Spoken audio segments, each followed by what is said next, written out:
শাড়ি এবং চুড়ি নিয়ে এসেছে আনসার ক্যাম্পে যে বড় অফিসার আছে ওনার হাতে দিবে, কিন্তু দেওয়া হচ্ছে না, ওনারা রিসিভ করছে না, শাড়ি এবং চুড়ি রিসিভ করবে না, উপহার স্বরূপ ছাত্ররা নিয়ে এসেছে।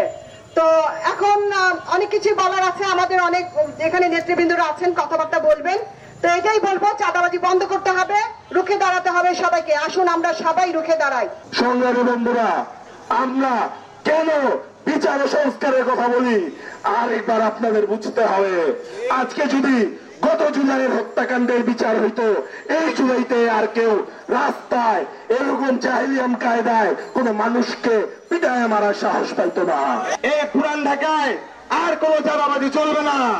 যে দল, যুব দল এই এলাকায় চাঁদাবাজি করেছে এবং ইতিহাসের বর্বরতম হত্যাকাণ্ড করেছে, তাদেরকে পুরান ঢাকায় অবঞ্চিত ঘোষণা করা হলো।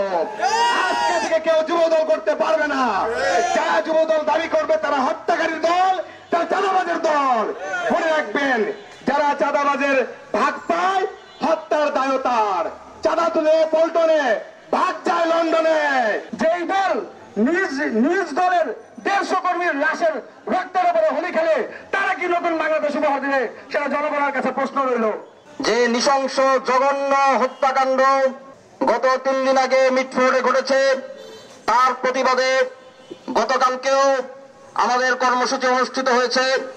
চকবাজার থেকে মিটফোর্ড পর্যন্ত আমরা বিক্ষোভ মিছিল করেছি। আমরা ঘোষণা দিয়েছি, পুরাতন ঢাকার প্রত্যেকটি অলিতে গলিতে চাঁদাবাজ ও সন্ত্রাসের বিরুদ্ধে গণপ্রতিরোধ গড়ে উঠবে।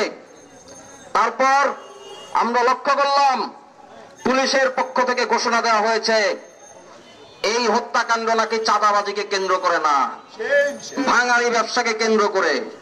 ওনারা কি বুঝাইতে চাচ্ছেন? যে লোকগুলো এসে সোহাগ ভাইকে পিটায় গেল, তাদেরকে কিসের টাকায় পালা হয়? এই সন্ত্রাসী গুলাকে কিসের টাকায় পালা হয়?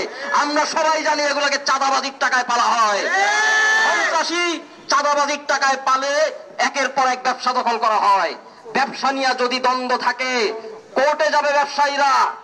ব্যবসা নিয়ে দ্বন্দ্ব থাকলে কোর্টে যাবে। কেন এবং কিভাবে লোকজন নিয়ে আইসা, অস্ত্র নিয়ে আইসা এখানে মারামারি করে? কিসের টাকায়, কার শেল্টারে? চাঁদাবাজির টাকায়, চাঁদাবাজ নেতাদের শেল্টারে। তাই আমাদেরকে বোকা বানানোর চেষ্টা করবেন না।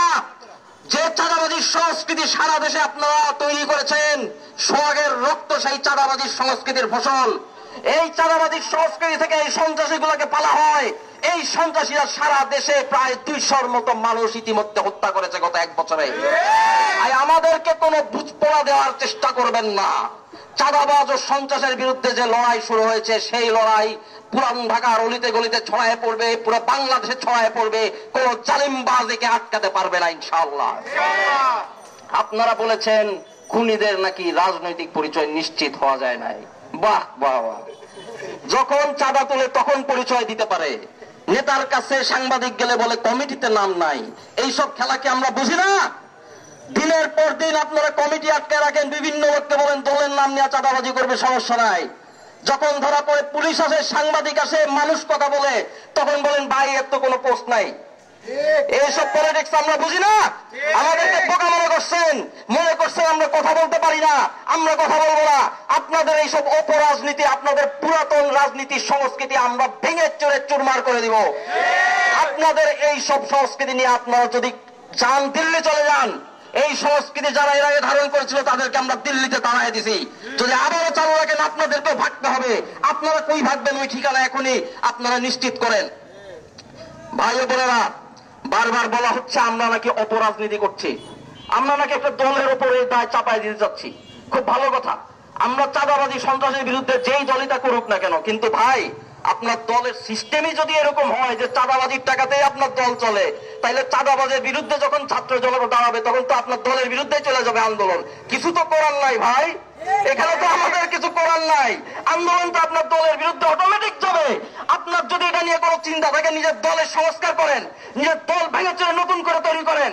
যদি ছাত্র জনতার আক্রোশ থেকে, ছাত্র জনতার গণপ্রতিরোধ থেকে বাঁচার কোনো চিন্তা থাকে, দলের অর্থনৈতিক কাঠামো ঠিক করেন। চাঁদাবাজির টাকায় দল চালানোর চিন্তা করবেন না। বারবার বলতেছেন মবকে প্রশ্রয় দিয়ে সরকারের জায়গায় নিয়ে আসছে। পুলিশের সমালোচনা আমরা করেছি, আমরা বলেছি কেন পুলিশ ব্যবস্থা নেয় না। কারণ পুলিশ এই চাঁদাবাজির চক্রে জড়িত থাকে। এটা আমরা জানি। যখন আমরা দেখি উন্মুক্ত হবে আওয়ামী লীগের যারা আমাদের উপর গুলি চালিয়েছিল, রাস্তাঘাটে এলাকায় হাঁটাহাঁটি করে, তখন নিজের নিরাপত্তায় শঙ্কিত হয়ে ছাত্র জনতা যখন তাদেরকে ধরে নিয়ে থানায় নিয়ে যায়, তখন সেইটা মব হয়ে যায়। আর যখন আপনার চাঁদাবাজদেরকে ধরে থানায় নিয়ে আসা হয়, তাদেরকে ঘেরাও করে আপনাদের নেতা কর্মীরা থানা ভেঙে নিয়ে চলে আসে, সেইটা মব হয় না। মব কি? মবের সংজ্ঞা কি? মব বলতে কি বুঝেন আপনারা? বোকা পাইছেন আমাদেরকে, ফাইজলামি করেন। এইসব ফাইজলামি বাংলাদেশে চলবে না।